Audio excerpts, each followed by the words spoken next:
Hi, I'm John with Granville Homes. I'm going to show you how to adjust your cabinet drawers and doors.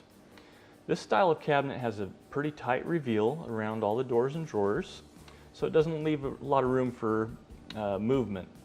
You might notice that your drawers are rubbing against each other after some time, so I'm going to show you how to adjust that out. You can see this drawer is sitting a little higher than that drawer. So what you want to do is open your drawer. You can see on the edge of the drawer there's a clip. The screw inside the hole actually loosens the clip. You want to do that first.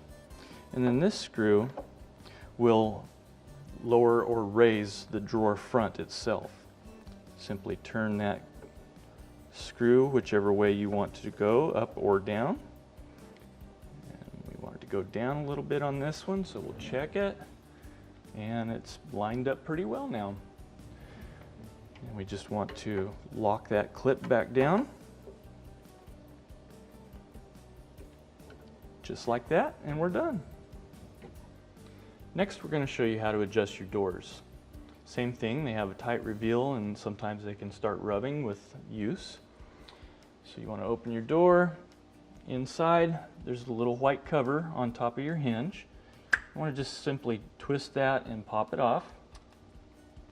You have several different adjustments you can do in here. The back screw will adjust the hinge in and out, so that it would adjust the distance of the door from the cabinet itself. You can see how it slightly moves that. You can also adjust that hinge in and out this way with this screw.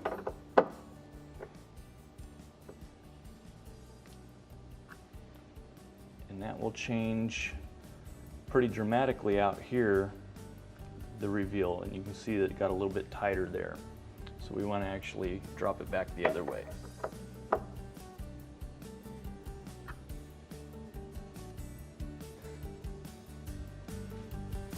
And there you go.